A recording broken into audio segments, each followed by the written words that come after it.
Sir, I'm going to need you to step back behind the tape. This section is reserved for invited personnel and designated guests.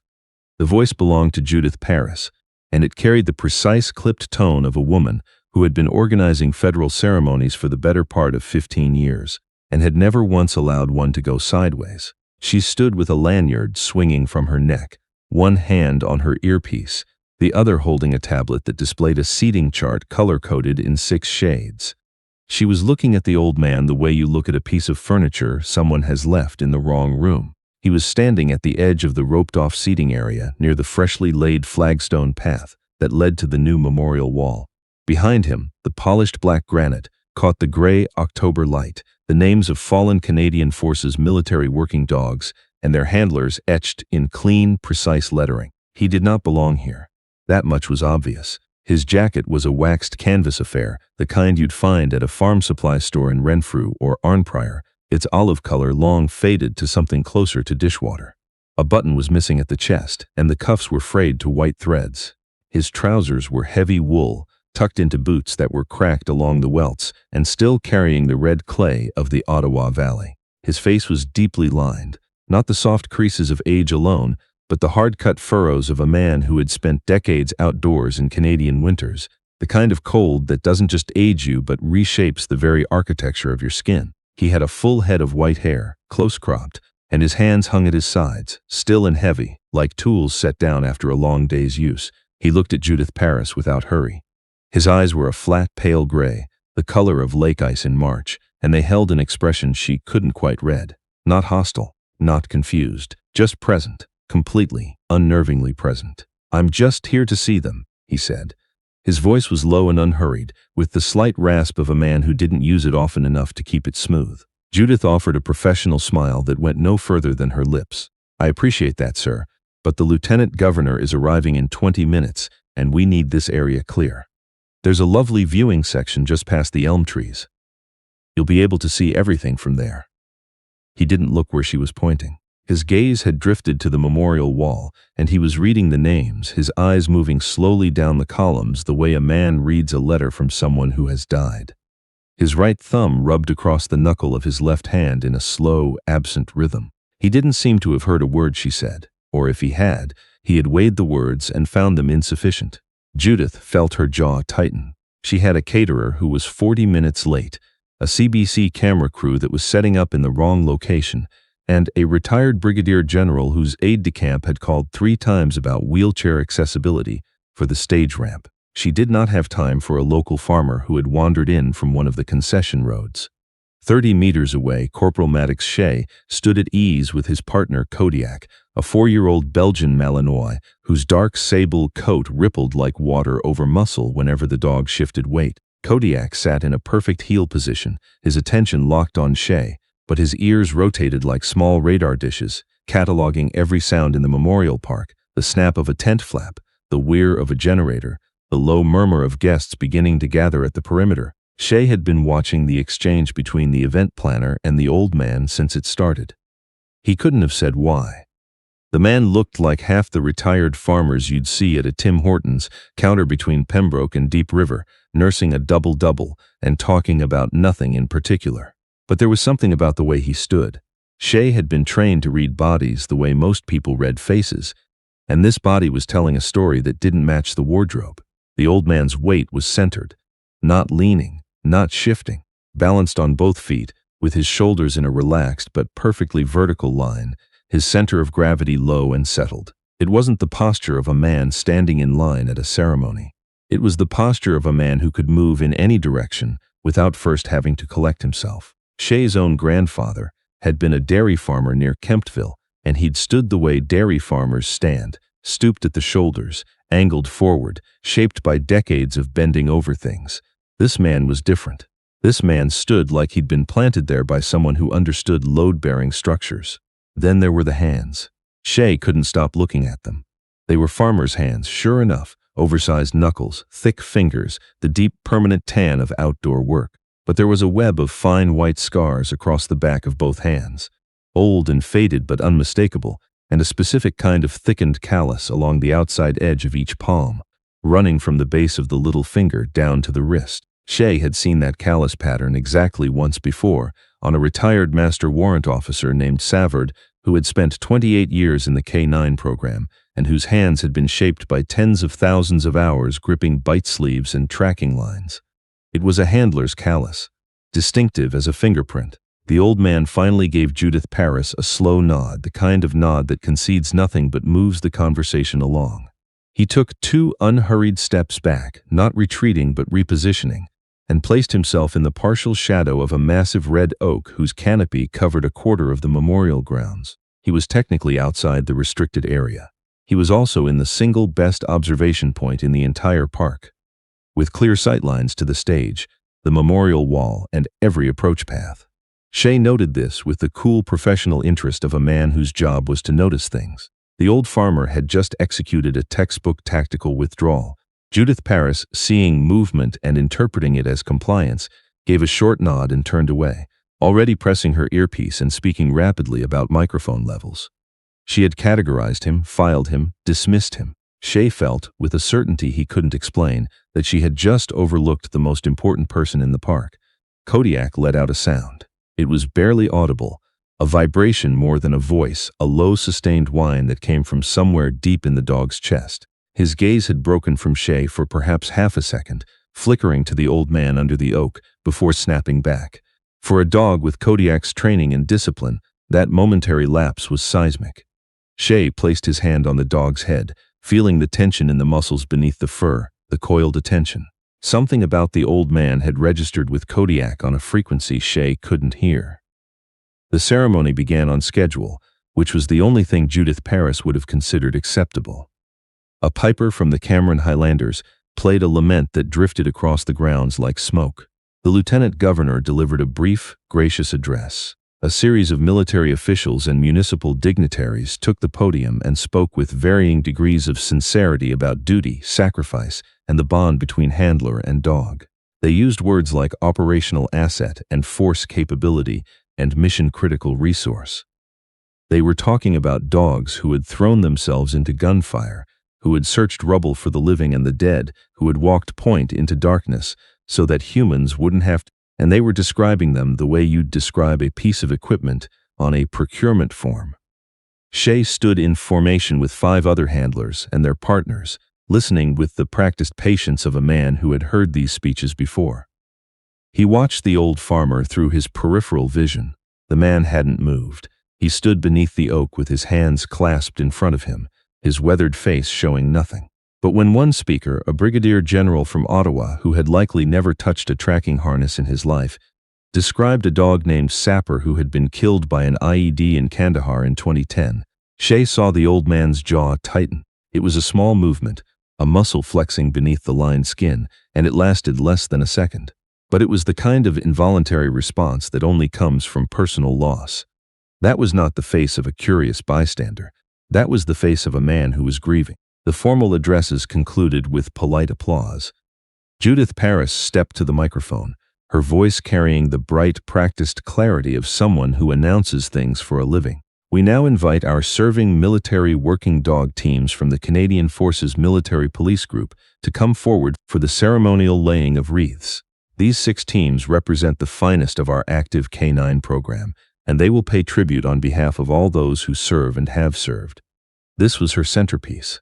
She had choreographed the procession down to the second, timed the music, chosen the camera angles. 6 handlers and 6 dogs would walk in a solemn line to the memorial wall, halt, command their dogs to sit, lay their wreaths, and hold a 10-second silence. They had rehearsed it twice the previous afternoon. It was precise. It was dignified. It was exactly the kind of moment that played well on the evening news. The 6 handlers executed a sharp turn and began their procession. Kodiak moved at Shay's left side, his gait smooth and powerful, his head high. To Shay's right walked a German shepherd named Wrecker, dark-backed and serious, handled by a quiet sergeant named Dunlop. Behind them came 4 more teams, a black Labrador named Decker, a Dutch shepherd named Kit, another Malinois named Archer, and a stocky, barrel-chested German shepherd named Thor whose head came nearly to his handler's waist. 6 dogs, 6 handlers, moving in perfect unison across the manicured grass, the only sound the soft compression of their boots on the turf and the faint clink of dog tags. They were 15 meters from the memorial wall when it began. Wrecker stopped, not a hesitation or a stumble, a full stop. The big German shepherd planted all 4 feet, dropped his head, and inhaled. His nose worked the air in short, rapid bursts, pulling scent from a direction that had nothing to do with the memorial wall. Then he let out a sound, a high, keening whine that rose from his chest like a note from the piper's lament, urgent and searching and raw. Sergeant Dunlop's hand tightened on the leash. Wrecker, heel. His voice was calm, authoritative, the voice of a man who had given that command 1,000 times and had it obeyed every single one. Wrecker didn't look at him. The dog's head came up, his ears pitched forward, and his dark eyes locked on to the figure under the oak tree. With an intensity that bordered on devotion, he began to pull. Then Kit, the Dutch shepherd, broke. She didn't stop like Wrecker. She lunged, her lean body straining against the collar, her tail beating in short, frantic arcs. She wasn't aggressive. There was nothing threatening in her posture. She was trying to reach something. Someone. Her handler, a young master corporal named Gagnon. No. Her handler, a young master corporal named Tierney, fought to hold her, his boots sliding on the grass. It spread like a contagion. Kodiak began to tremble at Shay's side, his entire body vibrating with a sudden electric urgency. He whined, a deep sound that Shay had never heard from him in 2 years of partnership, a sound of recognition and longing, and something ancient that existed before training manuals and obedience protocols. His eyes found the old man, and the leash went taut in Shay's hand like a bowstring. All 6 dogs, every single one. From the powerful Malinois to the stoic Labrador at the end of the line, they had broken. They were pulling, whining, straining toward the old man with a unanimity that defied everything Shay understood about canine behavior. These were dogs who had been trained to ignore explosions, dogs who could walk through chaos without flinching, dogs who had been conditioned over years to respond to one voice and one voice only, their handlers. And they were ignoring every command as if the words were wind. The procession collapsed into confusion. 6 handlers barking commands that fell on deaf ears. Sit, stay, watch me, heel. The words were correct, the tone was correct, and they meant absolutely nothing. The dogs were operating on a different frequency entirely, responding to a signal older and deeper than language. The crowd shifted and murmured. Phones came up. Judith Parris stood frozen at the edge of the stage, her face cycling through confusion, disbelief, and then a cold, focused fury. Her ceremony, her flawless, precisely timed ceremony with the lieutenant governor and the CBC cameras and the correctly positioned wreaths, was disintegrating in front of 300 people. Her eyes swept the grounds, searching for the cause, and they landed on the old man under the oak. Him. He had done something, made a sound, blown a whistle, used some device. There was no other explanation for 6 highly trained military dogs simultaneously abandoning their discipline. He was the variable. He was the disruption. She started across the grass, her heels sinking into the turf, her face set in a hard line that would have intimidated a procurement committee. You, sir, you need to leave now. I don't know what you did, but you are interfering with a federal ceremony, and I will have military police escort you off this base. She got within 3 meters of him before a hand caught her elbow. It was Shay. He had let Kodiak's leash go slack, and the dog was pulling him forward like a compass needle drawn north. But Shay's attention wasn't on Kodiak. He was looking at the old man's face, and what he saw there had stopped his breath in his chest. The farmer's mask had cracked, his jaw was set, and his pale gray eyes were bright with something that looked like it had been locked away for a very long time. He was watching the dogs come toward him with an expression of such profound sorrow, such devastating tenderness, that Shay felt his own throat close. This was not the face of a man who had disrupted something. This was the face of a man who was being found. "Ma'am, stop," Shay said. His voice came out rough, barely a whisper. "Please. Stop, look at what he hasn't done anything." Shay's grip on her elbow was gentle but firm. "Look at the dogs. Look at how they're behaving. They're not spooked. They're not reactive. He searched for the word, the phrase, the thing he'd read in one of the old training manuals at the kennels, the ones with the faded covers and the yellowed pages that no one read anymore. They're presenting. They're reporting in. The phrase meant nothing to Judith Parris, but it meant everything to the man who had been sitting in the front row of the guest seating, a lean, silver-haired figure in a dark suit who had risen to his feet the moment the first dog broke formation. Colonel Alistair Drummond had spent 31 years in the Canadian Forces, the last 12 of them overseeing special operations units that did not appear on any public organizational chart. He had worked with dogs. He had buried dogs. He had written letters to the families of handlers who had been brought home under flags. He was not a man who was easily shaken. He was shaken now. Drummond walked across the grass with the deliberate, unhurried stride of a man who has learned that urgency and haste are not the same thing. He passed Judith Parris without looking at her. He walked past the handlers, past the straining dogs, past the memorial wall with its columns of names. He walked straight to the old man under the oak tree and stopped at a distance of 2 paces, which in military culture is the space you leave for someone you respect too much to crowd. For a long moment, neither of them spoke. Drummond's eyes moved over the old man's face the way a cartographer studies a map of terrain he has only ever seen in photographs. The lines, the angles, the quiet set of the mouth. He looked at the hands, at the scars, at the calluses. He looked at the way the man stood, rooted and ready, even now, even at his age. "My God," Drummond said softly. His voice had lost every trace of its usual command authority. It was the voice of a man confronting something he had believed impossible. "You're Fane." The old man met his gaze. His pale eyes were steady, but something moved behind them, a flicker of acknowledgement, of relief, of a burden being seen after decades of being carried in silence. "Just Everett these days," he said. "Been a long time, Colonel. Everett Fane." Drummond repeated the name as if testing whether the word could bear the weight of what it meant. "We were told you died. 79. The Brant Lake operation. Your name is on that wall." He pointed at the memorial, his hand not quite steady. "I looked at it this morning. Sergeant Major E.J. Fane, handler of Garrison, Boreal, and Pike, killed in action, November 1979. Northern classified operation. Garrison and Boreal didn't make it back," the old man said quietly. "Pike did, I did. But the operation was sealed. It was easier for everyone if I stayed dead. Easier." The word came out of Drummond like something that tasted wrong. For the program, for the people involved, plenty of reasons at the time. The old man's voice carried no bitterness. It was simply a statement of fact, the way you'd describe the weather or the condition of a road. He had accepted it long ago, the way he had accepted everything, with the quiet pragmatism of a man who understood that his own story was less important than the story of the work. The 6 dogs had reached him now. They hadn't bolted. When their handlers, on some unspoken shared instinct, loosened the leashes, the animals moved forward not in a rush but in a procession, almost ceremonial, as if they understood the gravity of what they were doing. They flowed around the chairs and past the wreaths lying on the flagstones and came to the old man under the tree, and one by one they lay down at his feet. Wrecker first, the big German shepherd, folding himself down with a groan of satisfaction and pressing his broad head against the old man's boot. Then Kit, the Dutch shepherd, who curled against his left leg with her nose tucked under his knee. Then the others, Decker, Archer, Thor, arranging themselves around him in a loose, protective circle. Kodiak was last. He didn't lie down immediately. He sat upright at the old man's right hand and looked up at him with an expression that Shea would later describe inadequately as recognition, as if the dog were seeing someone he had always known but had never met.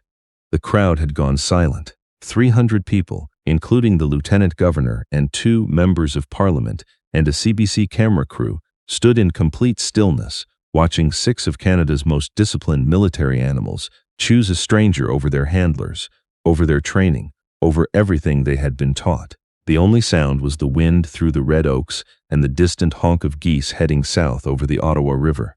The old man knelt. His knees protested audibly, a series of cracks that seemed too loud in the quiet, and he placed his scarred, gentle hands on the nearest dogs. His fingers found the spots behind their ears, under their jaws, along the muscle lines of their necks, touching them with a precision and tenderness that spoke of a lifetime's knowledge.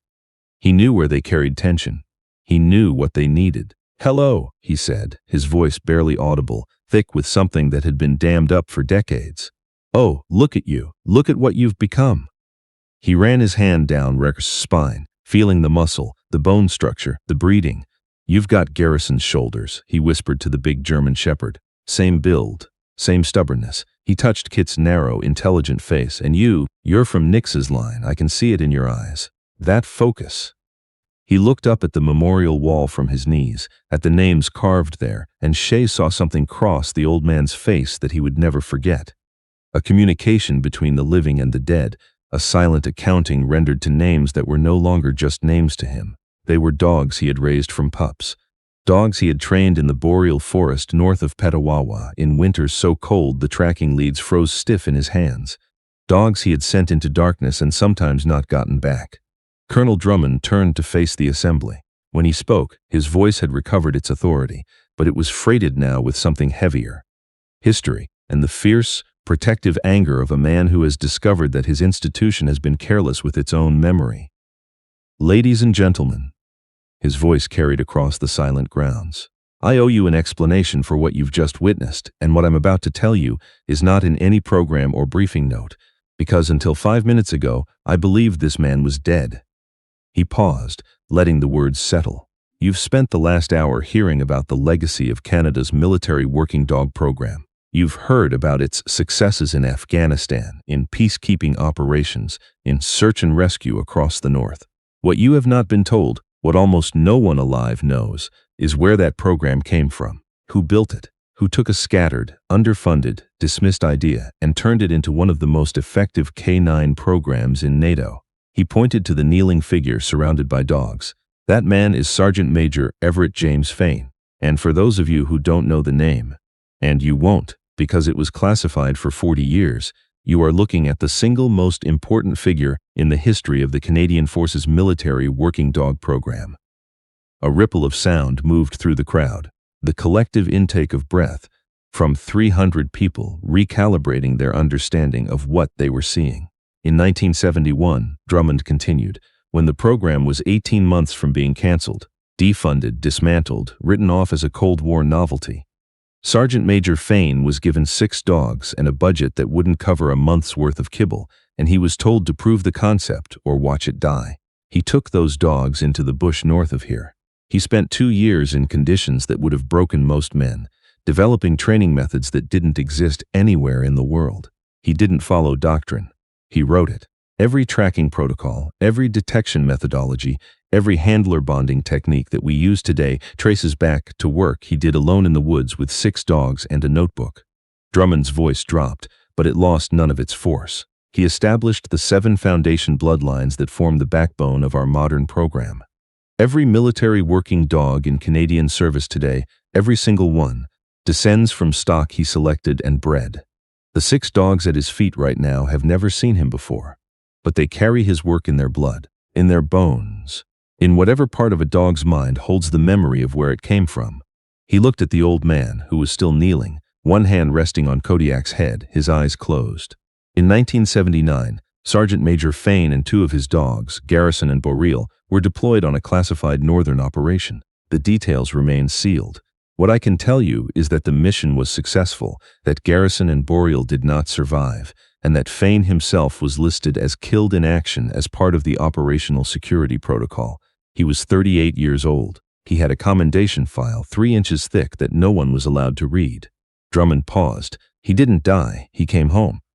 And instead of fighting to reclaim his name, his rank, his record, he disappeared. He became a private citizen. He settled in the valley, and he watched, from a distance, as the program he built grew into something that has saved hundreds of lives. He asked for nothing. He said nothing. He let his own name be carved into that wall as one of the fallen, because the work mattered more than the credit. The silence that followed was not the polite silence of a ceremony. It was the heavy, charged silence of people understanding that they had been standing in the presence of something they had nearly failed to see. Judith Paris stood motionless at the edge of the stage. The tablet in her hand had gone dark. She could feel the heat in her face, a slow, spreading burn that started at her collar and climbed to her temples. She had looked at this man and seen a problem to be managed, an obstacle between her and a smooth-running event. She had tried to move him the way you move a misplaced chair, and all the while he had been the reason the ceremony existed in the first place.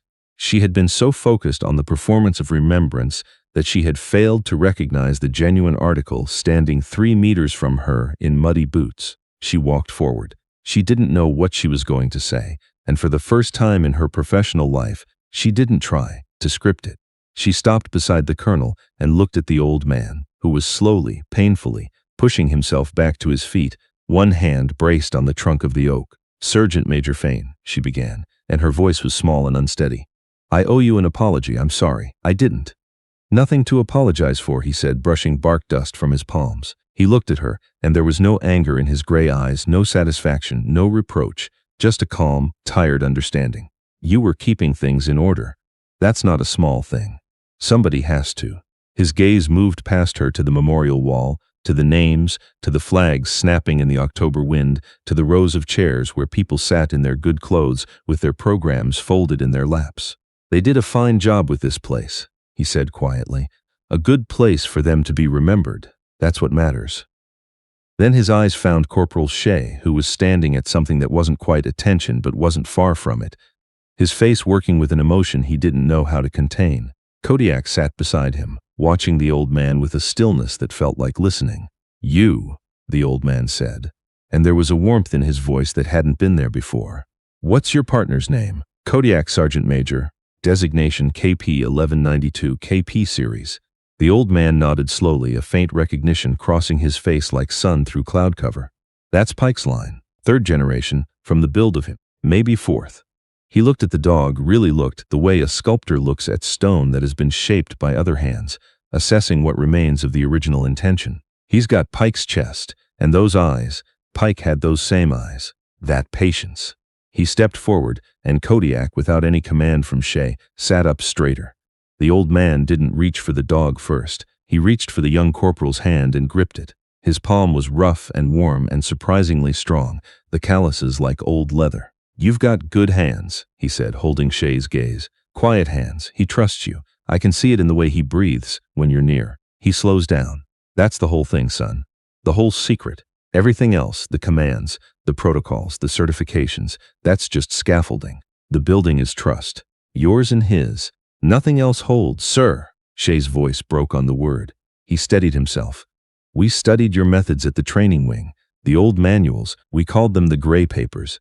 But they were attributed to a research committee.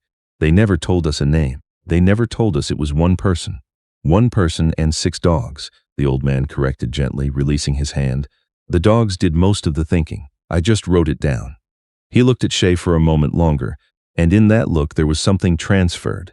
Not knowledge exactly, but permission. Permission to care about the work as deeply as the work demanded. Permission to understand that the bond between a handler and a dog was not a tool or a tactic, but something closer to a covenant. Then he turned and walked back to the circle of dogs, who lifted their heads as he approached, tracking his every movement. He knelt among them one more time, slowly, his joints announcing each degree of descent. He spoke to them in a voice too low for anyone else to hear. His hands moved from one to another, a firm palm on Wrecker's broad skull, a scratch behind Kit's ears, a gentle pressure along the muscle of Thor's shoulder. He was speaking to each one individually, his lips moving, his eyes seeing not just the dogs in front of him but the dogs behind them, the long chain of generations stretching back through the decades to a young sergeant in a frozen forest with 6 pups and a dream that no one else believed in.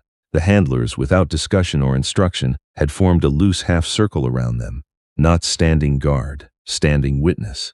Sergeant Dunlop had his hand over his mouth. Master Corporal Tierney was openly weeping. They were watching a man commune with his life's work, and the intimacy of it was almost unbearable to observe. On the stage, the lieutenant governor stood with his hands clasped behind his back, his face unreadable, watching a man in a $40 jacket command more reverence than his office ever could. Beside him, the Member of Parliament for Renfrew Nipsding Pembroke had quietly put away her prepared remarks and was simply watching, her eyes bright. Judith Parris stood next to Colonel Drummond, her clipboard hanging forgotten at her side, tears tracking down her cheeks in 2 straight lines. She had spent 15 years building perfect ceremonies, timing the music, coordinating the camera angles, making sure the right people sat in the right chairs and said the right things at the right time. She had believed, truly believed, that this was how you honored sacrifice, with precision, with protocol, with optics. And now she was watching an old man in muddy boots kneel on the grass and show her what honor actually looked like, and it had nothing to do with any of it. After a long time, 10 minutes perhaps, though it felt longer, the way significant moments always do, the old man pushed himself to his feet. He steadied himself against the oak, took a breath, and looked at the 6 dogs arranged around him. All right, he said softly, that's enough. Back to your partners now. They're the ones who need you. Go on. Something shifted in the dogs. The tension left their bodies, replaced by a calm alertness, as if a switch had been thrown. One by one they stood, shook themselves, and trotted back to their handlers, pressing into their legs with a new ease, a settled certainty. Shay knelt and wrapped his arms around Kodiak's neck, burying his face in the dog's thick fur, and felt the animal lean into him with his full weight, grounding them both. When he raised his head, blinking against the sting in his eyes, the space under the oak tree was empty. The old man was gone. He hadn't said goodbye, hadn't waited for the applause that had begun to build, hesitant and then gathering, from the crowd, hadn't accepted the colonel's hand or the event planner's apology or the CBC camera's hungry lens. He had simply turned and walked into the corridor of red oaks that lined the eastern edge of the park, his faded jacket blending into the autumn colors until there was nothing left of him but the impression of his boots in the soft ground and the faint smell of wood smoke and wet earth. Shay stared at the empty space. The red and gold canopy of the oaks swayed in the wind, indifferent. A few leaves spiraled down and landed on the grass where the old man had been kneeling. Kodiak sat beside him, nose lifted slightly, tracking a scent that was already fading. Colonel Drummond walked to the memorial wall. He stopped in front of a name near the bottom of the third column and placed his palm flat against the cold granite. Sergeant Major E.J. Fain, he read aloud, his voice carrying in the stillness. Then he looked at Shay, and there was something in his expression, grief and pride, and a kind of fierce, defiant wonder. "You know, Corporal," he said, "we spend a great deal of time and money building monuments, stone and steel and ceremony. We convince ourselves that this is how we keep faith with the ones who served. But the real monuments aren't made of granite. They're the ones that walk away when no one's looking. They're the ones who don't need their names on a wall to know what they did mattered." He tapped the name with his knuckle, once, twice, a small, private salute. They just need to see that the work is still alive. The crowd began to leave, not with the usual bustle of a concluded event, but with a hushed, reflective quiet, the way people move when they have witnessed something they don't entirely understand, but know they will carry. They had come expecting stone and speeches, and the comforting ritual of institutional remembrance. What they had received was something rawer and truer. A man with scarred hands and no official record, surrounded by the living descendants of the dogs he had loved into existence, honoring the dead in the only language that mattered. In the parking lot, Judith Parris sat in her car for a long time without starting the engine. On the seat beside her, her tablet displayed the ceremony timeline. Every item checked off, every minute accounted for. A perfect event by every metric she had ever used. She closed the cover and set it on the floor. Through her windshield, she could see the memorial wall, the oaks, the empty chair where the lieutenant governor had sat. The grass where the old man had knelt was pressed flat in a rough circle, 6 body-shaped depressions where the dogs had lain. She thought about precision and protocol and the careful architecture of public memory. She thought about a man who had built something extraordinary and then let himself be erased from its history so the thing he built could belong to everyone. She thought about the way Kodiak had looked up at him, that expression of knowing, as if the dog understood something about loyalty and lineage that existed beyond training and command, and the tidy categories she spent her life organizing. She started the car. The heater blew cold air that slowly warmed. On the radio, a CBC host was already teasing the evening's segment, a disruption at a military ceremony in Petawawa, dogs breaking formation, an unidentified man at the center of it. They would want names and explanations and a tidy narrative, with a beginning, a middle, and an end. They wouldn't get one. Some stories don't fit into segments, some men don't fit into ceremonies, and some debts can't be repaid with granite and speeches, only with the quiet, continuing work of the hands they trained, and the bloodlines they built, and the trust they planted in the space between a soldier and a dog, where all the important things live and where no camera can follow. On a gravel road north of Petawawa, an old pickup truck moved through the October dusk, its headlights cutting through the first thin scattering of snow. Behind the wheel, Everett Fain drove with both hands, his scarred fingers loose on the wheel, his gray eyes on the road ahead. On the seat beside him, a battered thermos of coffee had gone cold. On the dash, a single photograph, curled at the edges, showed a young man in fatigues kneeling between 2 dogs in a forest clearing, all 3 of them looking at the camera with the same expression of serious, unshakable purpose. He didn't turn on the radio. He didn't need to hear what they would say about him, if they said anything at all.